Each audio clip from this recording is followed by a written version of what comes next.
마태복음 26장 31절로 35절까지 말씀입니다. 마태복음 26장 31절부터 35절 말씀 교독해서 읽고 마지막 35절은 함께 읽도록 하겠습니다. 마태복음 26장 31절 말씀 제가 먼저 읽겠습니다. 그때에 예수께서 제자들에게 이르시되 오늘 밤에 너희가 다 나를 버리리라 기록된 바 내가 목자를 치리니 양의 떼가 흩어지리라 하였느니라.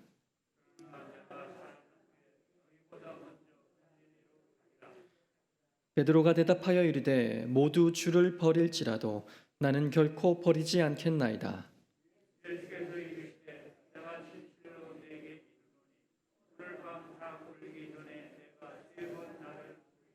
같이 읽겠습니다. 베드로가 이르되 내가 주와 함께 죽을지언정 주를 부인하지 않겠나이다 하고 모든 제자도 그와 같이 말하니라. 아멘. 베드로는 실패한 제자인가라는 제목으로 담임 목사님 말씀 전해 주시겠습니다.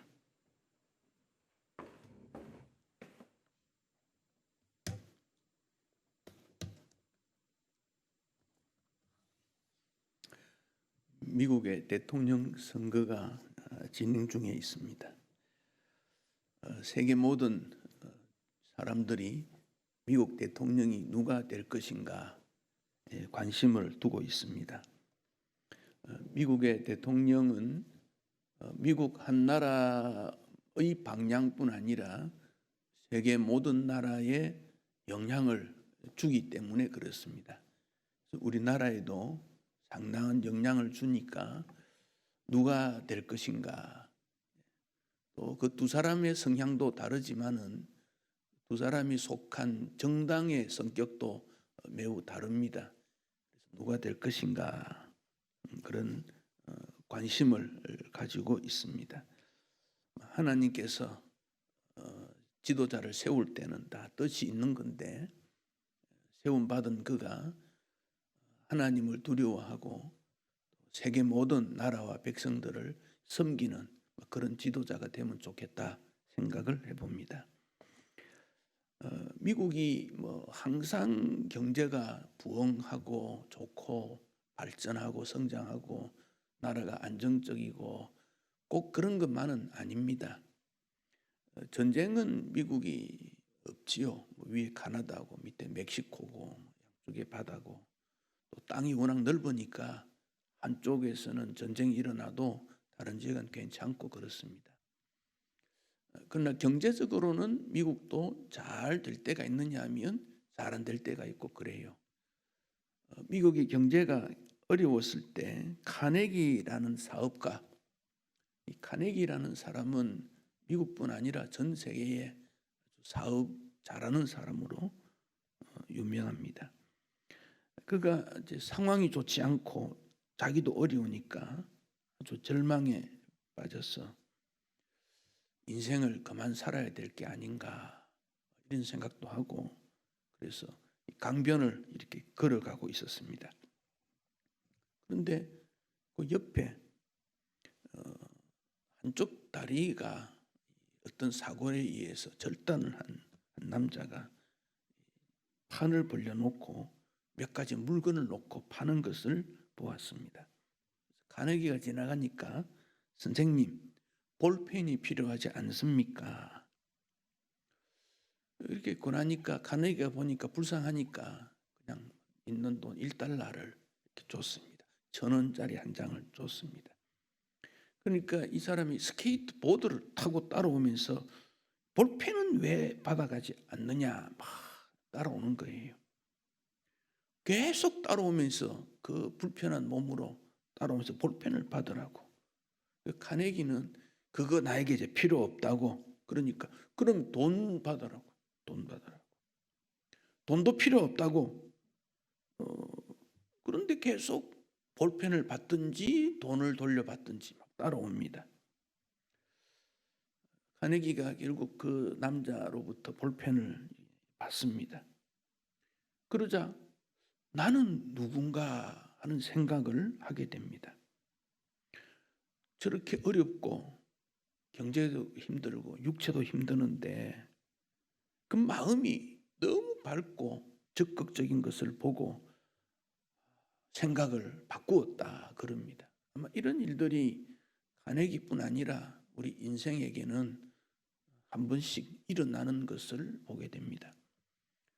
제가 어느 날 TV를 어쩌다 보니까 어렸을 때 교통사고가 났는데 부모님이 어렸던가요? 그래서 삼촌이 데리고 있었는데 삼촌도 막 어려우니까 해서 보육원에서 자랐는데 목발을 짚고 그 떡을 판매하더라고요. 근데 이 떡을 넣는 가방을 목에다 걸고 큰 가방을 하나 걸고 또 작은 가방을 목에 걸고 그래서 어느 지역에 가서 큰 가방 내려놓고 작은 가방에 떡을 이렇게 담아가지고 식당이나 지나가는 사람들에게 부탁을 해서 떡을 좀 이렇게 판매하는데 어떤 사람은 거절하기도 하고 어떤 사람은 그 떡이 한 팩에 10,000원인데 그냥 귀찮으니까 1,000원 주기도 하고 1,000원 주는 것은 받지 않고 반드시 떡을 판매하는 걸로 아주 밝게 혼자 살지만은 힘있게 사는 그런 것도 보았습니다. 인생에게 이 짐이라는 것이 참 무겁다 하는 것을 알게 됩니다. 그래서 쉬고 싶다, 안식이라는 말, 쉼터라는 말을 좋아하고 잘못하면 도피라는 말도 나옵니다. 현실에서부터 떠나고 싶다 그런 생각도 인생은 가지게 됩니다. 그래서 우리 예수님은 수고하고 무거운 짐진 자들을 부르신다. 이 점을 우리가 기억해야 되겠습니다. 수고하고 무거운 짐진 자들, 그들은 어디로 가야 됩니까? 어디 가서 쉴 수 있습니까? 어디 가서 마음 편히 식사를 좀 하고 차도 한잔 마시고 친구와 수다도 좀 떨고 그런 곳이 없다. 그게 수고하고 무거운 짐진 인생이라는 겁니다. 어떻게 살아야 될지 모르겠다는 겁니다. 그들을 우리 예수님이 부르셨다는 것을 생각할 수 있습니다. 바울도 이 복음에 있어서 최전방에 있는 장군이 바울입니다. 근데 그가 고린도 후서 1장 8절에 아시아에서 당한 환난을 너무 힘들었다. 여기서 말하는 아시아는 터키 남쪽 지역을 말하고 있습니다. 거기서 너무너무 힘들었다. 힘에 지나도록 심한 고생을 받아서 살 소망까지 끊어지고 소망도 없다. 더 이상 살고 싶지 않다. 바울도 그랬다는 겁니다. 하나님의 일을 함에 있어서도 무척 어려운 때가 있다 하는 것을 보여줍니다. 바울도 살 수 있는 그런 소망이 끊어졌다고 판단이 되어졌다. 너무 힘들었다는 거지요. 구약의 선지자 중에 대표라고 해서 엘리야, 능력의 선지자 엘리야입니다. 그도 아합 왕 아내 이세벨이 추격을 했습니다. 멀리 도망을 갔습니다. 로뎀이라고 하는 나무 아래 앉아가지고 여호와여 이제 제가 할 일 다 하지 않았습니까? 내 생명을 취해 주십시오. 엘리야 선지자도 그랬습니다. 구약의 대표적 선지자, 바울의 대표적 사도, 신약의 대표적 전도자 바울, 엘리야나 바울도 그런 마음이 있었다 하는 걸 알 수 있고 모세도 그렇습니다. 광야 생활을 너무 힘드니까 나 혼자 이 모든 백성을 짐질 수 없습니다. 내게 은혜를 베푸사 적시 나를 죽여 나로 나의 곤고함을 보지 않게 하소서. 민수기 11장에 그 모세도 그렇다. 그러니까 세상의 모든 사람들이 수고하고 무겁고 감당할 수 없는 짐이 있다. 그렇게 우리가 이해를 해야 합니다. 모든 사람이 그렇다는 겁니다. 그래서 인생은 쓰러질 때, 넘어질 때가 있고 이 짐이 무거워 일어서지 못하는 그런 경우도 있고, 그 속에서 어떻게 해야 될 것인가, 이런 하나님의 은혜가 우리에게 필요합니다. 찬송에 보니까 예수는 나의 힘이요 내 생명 되시니 구주 예수 떠나가면 죄 중에 빠지리 눈물이 앞을 가리며 내 마음에 근심 쌓일 때 위로하고 힘 주시리 주 예수님이다. 눈물이 앞을 가리고 내 마음에 근심이 자꾸 쌓입니다마는 예수님은 나에게 위로와 힘을 주신다. 그래서 우리가 예배를 드리고 찬송을 부르고 기도를 하고 그러지 않습니까? 혹 우리가 모여 있는 여기 계신 분들 혹은 온라인으로 이 예배를 듣는 분 중에 무겁고 수고하고 힘든 일이 있을 때 예수님 바라봐야 됩니다. 예수님 바라보면 위로하고 힘 주시는 분이다. 우리 93장 찬송 93장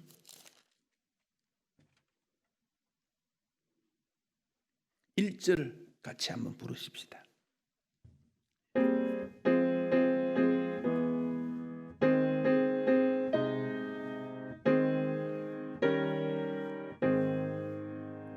예수는 나의 힘이요 내 생명 되시니 구주 예수 떠나 살면 죄 중에 빠지리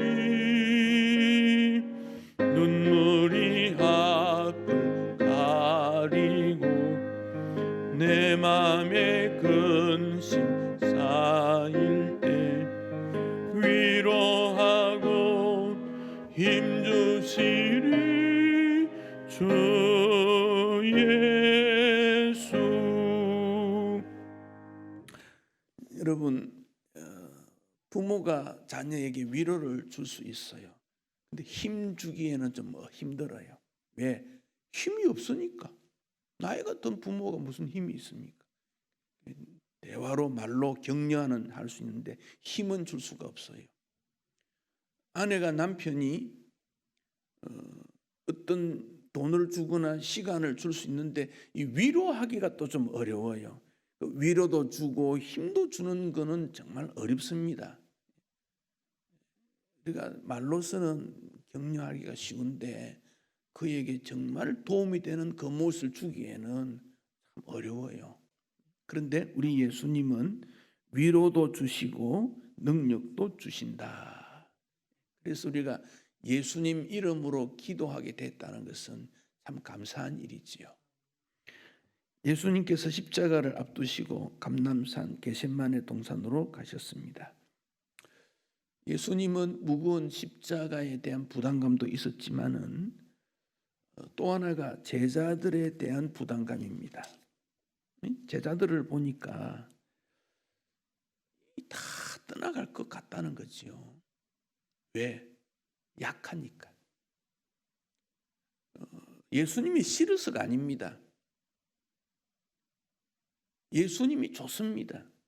그런데 예수님이 십자가에 고통당하는 것을 보고는 견딜 수 없으니까 떠나갈 거다. 그걸 우리 예수님이 아십니다.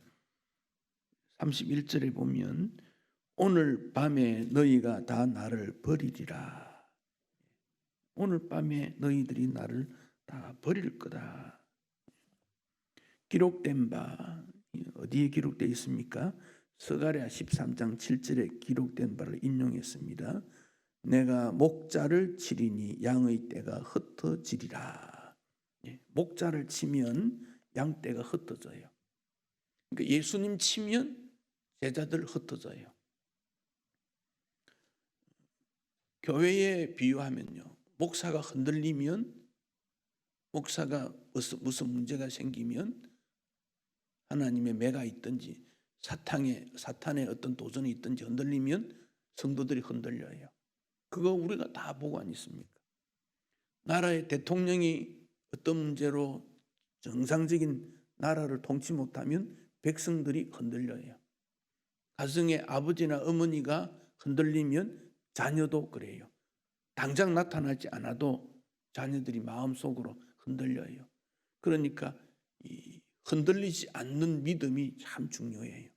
그런데 십자가라는 상황이 주어지게 될 때 흔들리지 않는 제자가 있겠느냐는 거예요.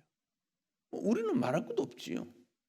그래서 우리 예수님께서 제자들에게 참 걱정이 되어서 32절에 그러나 내가 살아난 후에 너희보다 먼저 갈릴리로 갈 것이다. 부활을 말씀하고 있습니다. 그렇게 말씀하셨지만은 제자들은 결국 예수님의 십자가 앞에서 다 흩어졌던 것을 우리가 알고 있습니다. 왜 제자들이 흩어지고 분열되고 좌절했는가? 첫째 원인은 몰랐다는 겁니다. 예수님도 몰랐고 십자가도 몰랐다는 겁니다. 예수님이 왜 십자가 지셔야 되는가? 예수님이 몇 번 말씀을 했지만 이해가 되지 않는 거예요. 그럴 수 없다고 생각하는 거지요. 예수님께서 빌립보 가이사라에서 많은 고난을 받고 십자가에서 죽을 거다 했을 때 베드로가 그러지 마옵소서 그랬지 않습니까? 그러지 마옵소서. 그런 일이 일어나면 안 됩니다. 예수님께서 사탄아 네 뒤로 물러가라. 베드로는 그때도 그게 무슨 뜻인지 몰랐다는 겁니다. 하나님의 구원에 대해서도 몰랐다는 겁니다. 성경의 구약에 다 기록된 하나님의 구원에 대해서도 그는 몰랐다는 겁니다. 마귀가 예수님을 죽이려고 했지요. 마귀의 전략도 제자들은 몰랐습니다. 또 그들 자신이 얼마나 연약한지 몰랐습니다. 우리가 여러 가지 지식이 많이 있고 있지만 영적인 면에서는 여전히 모를 수 있어요. 영적인 면에서. 그래서 예배나 성경 공부나 기도를 통해서 영적인 면에서 이해되고 접촉을 해야 됩니다. 영적인 일이 있어져야 됩니다. 잘 몰랐기 때문에 그들은 오해하게 되고 약하게 되고 그렇습니다. 우리 앞날에 대해서도 혹시 내가 병들거나 나이가 많아 죽으면 나는 어떻게 되지? 죽음에 대해서 기독교적인 죽음에 대해서 분명한 지침을 가지고 있으면 죽음을 받아들이게 됩니다. 이건 힘들지만 죽음 이후에 새로운 세계, 뉴 월드, 신세계, 하늘과 땅이 다른 새 하늘과 새 땅이 있는 우리 주님이 계시는 그곳에 나도 갈 수 있다, 가게 된다, 확실하다. 그러면 죽음을 받아들이게 되는데 내가 죽으면 그 후에 어떻게 될까? 내 미래는 어떻게 될까? 나의 남은 가족은 어떻게 될까? 이런 염려에 쌓이면 죽음을 받아들이지 못해요. 그래서 영적으로 깨닫는 것, 무지하지 않는 것. 예수님은 가룟 유다의 생각이나 행동, 그 당시 잘못된 종교 지도자들의 전략, 음모, 그 결과로 일어날 제자들의 배신, 베드로의 부인, 이런 모든 것들을 아십니다. 그리고 십자가 죽음 다음에 성부 하나님이 살려주는 부활 다음에 하늘과 땅과 모든 권세를 넘겨주실 모든 계획들을 다 알고 있기 때문에 예수님은 십자가가 두렵지만 감당할 수 있지요. 그런데 제자들은 몰랐다 그 말입니다. 성부 하나님에 대해서 모르고 예수님에 대해서도 모르고 자기 자신도 모르고 역사도 모르고 몰랐다. 그래서 우리는 깨달음, 이해, 지혜라는 것이 필요합니다. 세상을 이기는 것은 내 힘이 아닙니다. 내가 아무리 실력 있다고 하더라도 실패할 수밖에 없는 것이 인생이라 그걸 알아야 됩니다. 인생은 실패할 수밖에 없는 존재입니다. 마틴 루터가 종교 개혁을 하면서 그 시대 사람들에게 찬송을 지어서 가르쳐 줬지요. 거기 2절을 보면 내 힘만 의지할 때는 패할 수밖에 없도다. 힘 있는 장수 나와서 날 대신하여 싸우네. 이 장수 누군가? 주 예수 그리스도 만군의 주로다. 당할 자 누구랴? 반드시 이기리로다. 내 힘만 의지하면 패할 수밖에 없다. 이건 당연하다. 그러나 만군의 주 예수 그리스도는 반드시 이긴다. 그러니까 믿음의 승리 된 것이죠. 그래서 의인은 믿음으로 사는 거다. 그 말씀 붙잡고 승리한 자가 마틴 루터 아닙니까? 그러니까 내 힘을 의지하면 안 된다 그랬습니다. 그래서 자꾸 내 판단, 내 의지, 내 주장, 내 생각, 나의 것을 주장할 필요가 없어요. 나도 틀릴 수 있다. 틀릴 수 있다. 우리가 나이가 들면서 자꾸 우리가 뭔가를 주장하게 될 때 주님께서 함께해 주심으로 주님께서 은혜를 베풀어 주시고 주님께서 하게 하신다. 그 점이 우리에게 더 필요합니다. 제자들이 왜 실패했습니까? 무지했기 때문에. 두 번째는 교만이라고 말할 수 있습니다. 이 교만이라는 단어가 여러 가지 있는데 자만, 교만, 거만, 오만 다 좋은 게 아닙니다. 처음에는 자기만 만족하다가 나중에는 다른 사람을 이렇게 무시해버리고 나중에는 우쭐거리고 나중에는 진리를 덮어버리는 이런 모든 일들 한마디로 교만이지요. 잠언 16장 18절에 교만은 패망의 선봉이다. 망하는 사람은 교만하더라 그런 말입니다. 교만하더라. 여러분 돈 무슨 명예 지위 관계없이 우리에게는 교만이라는 성품이 있습니다. 그래서 이 점을 조심해야 됩니다.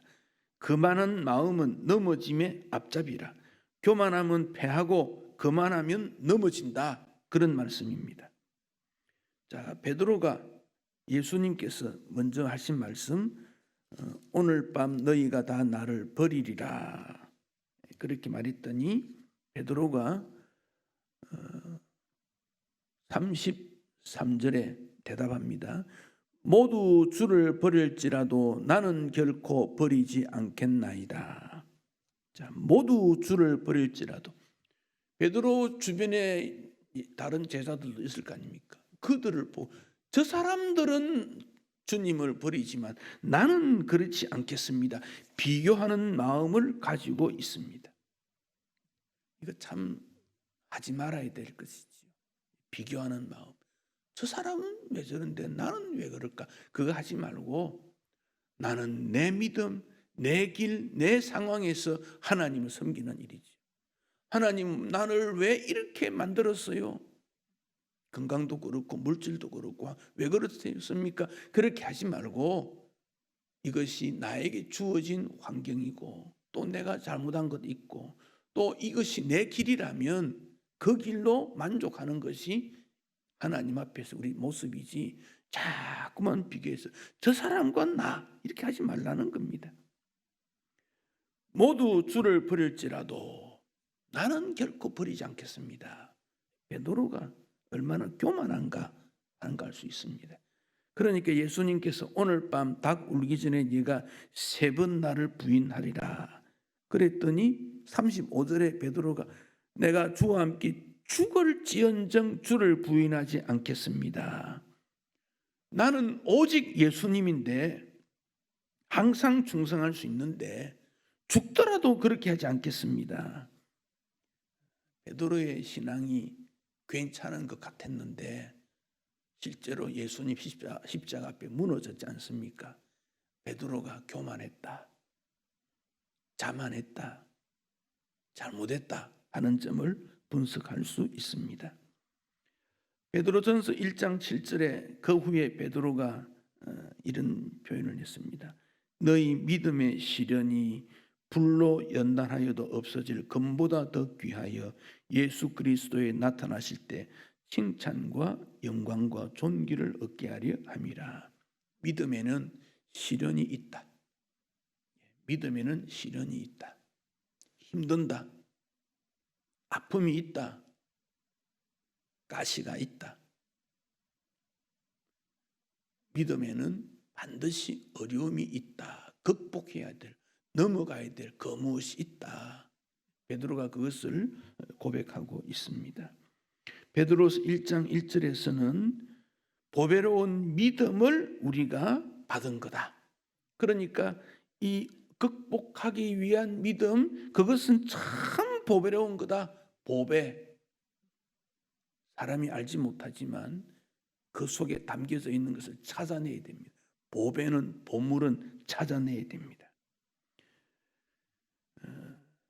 에이브라함 링컨이 그 대통령 되었을 때 가장 큰 문제가 인간의 가장 졸음, 노예 문제. 그래서 남북이 나누어져서 막 전쟁을 하는 때지요. 그때 링컨이 고향을 떠나며 워싱턴으로 가면서 내 힘으로는 할 수 없으니 하나님의 손길이 함께 하시면 시대적 사명을 감당할 수 있으니 여러분들이 기도해 주시기 바랍니다. 겸손한 대통령이지요. 하나님만 의지해서 전쟁에 승리합니다. 그때 자극을 받았던 사람이 톰 아저씨의 오두막집이라고 하는 소설을 쓴 스토우 부인이라는 사람의 글을 그가 자극을 받았다 그럽니다. 그래서 링컨이 스토우를 만났다 그래요. 만나보니까 스토우라는 이분이 그 글을 쓴 내용을 볼 때는 여성으로서의 아주 강인한 어떤 이런 분인 줄 알았는데 아주 왜소하더래요. 너무 가냘픈 그런 여성이었다 그래요. 그래서 링컨이 이렇게 연약한 여성인지 몰랐습니다. 그렇게 인사를 하니까 스토우 부인이 말을 하기를 노예 해방을 원하는 하나님께서 글을 썼고 나는 기록자, 대필하는 사람이 불과한 거지요. 두 사람 다 참 겸손하지요. 하나님께서 도와주셔서 사회적인 문제도 해결할 수 있었다는 것이지요. 우리가 기도하고 믿음 생활 오래 할수록 이 낮아지는 마음, 겸손의 마음에 주님께서 은혜를 베푸신다, 함께 하신다 그러지 않습니까? 그러니까 겸손이라는 것은 하나님의 은혜를 받는 그릇입니다. 그 그릇에 하나님의 은혜를 담아야 됩니다. 제자들이 왜 실패했습니까? 사람을 두려워했습니다. 하나님 앞에 두려워하는 것은 별로 느끼지 못하고 사람을 더 두려워했습니다. 게셈마리 동산에 기도하는 현장에 무리들이 나타나는데 손에 막 무기를 들고 온 거예요. 칼 들고 뭉치 들고 횃불 들고 우르르 몰려오니까 두려운 거예요. 우리에게 두려움 없는 사람 누가 있습니까? 두려움을 이기는 방법은 하나님을 사랑하는 겁니다. 아브라함에게 너 아들 이삭을 바쳐라. 어떻게 바쳤습니까?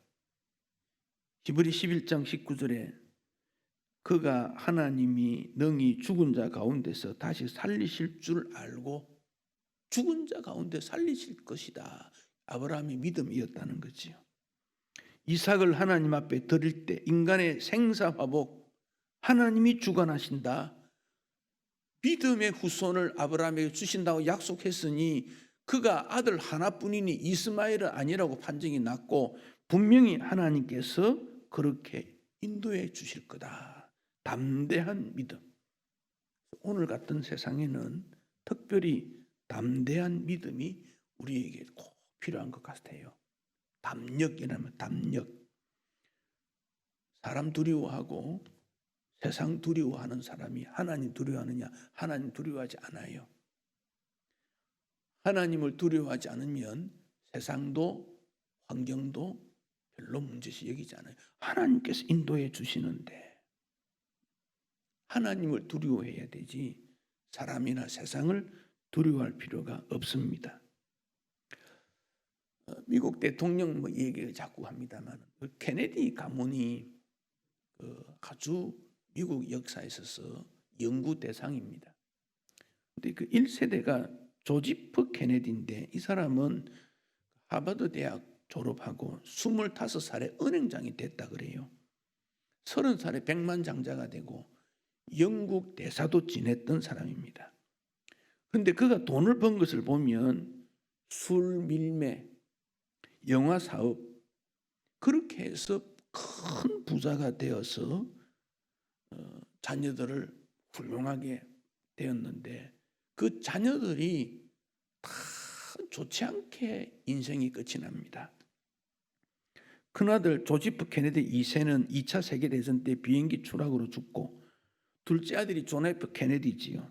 40대 대통령이 되니까 세계가 놀랐죠. 40대 어떻게 대통령이 되느냐 하는 겁니다.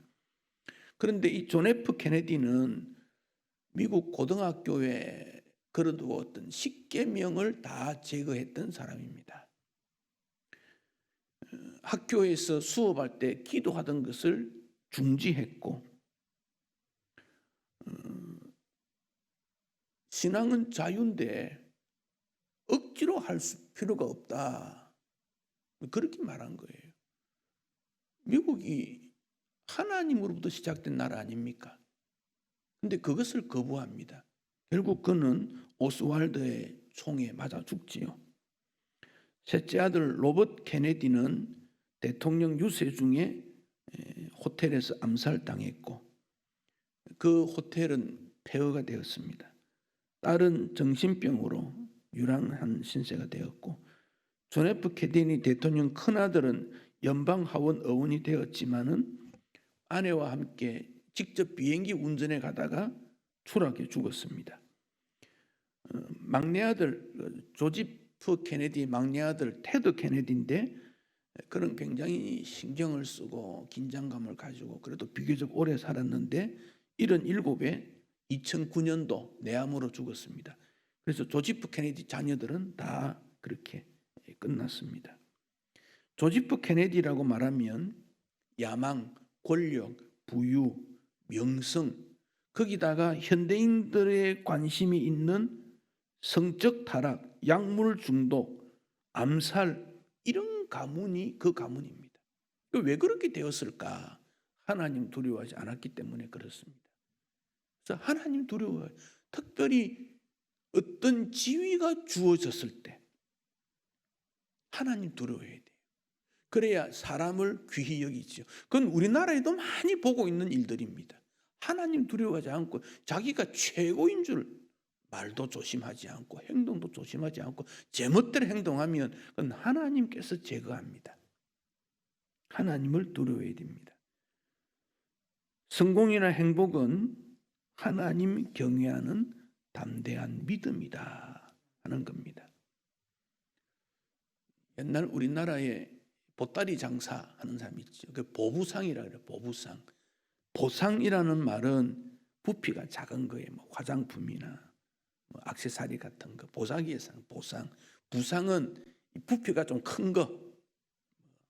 이런 거. 합해서 보부상 그러는데 장사하는 사람들의 정신이 이렇다고 합니다.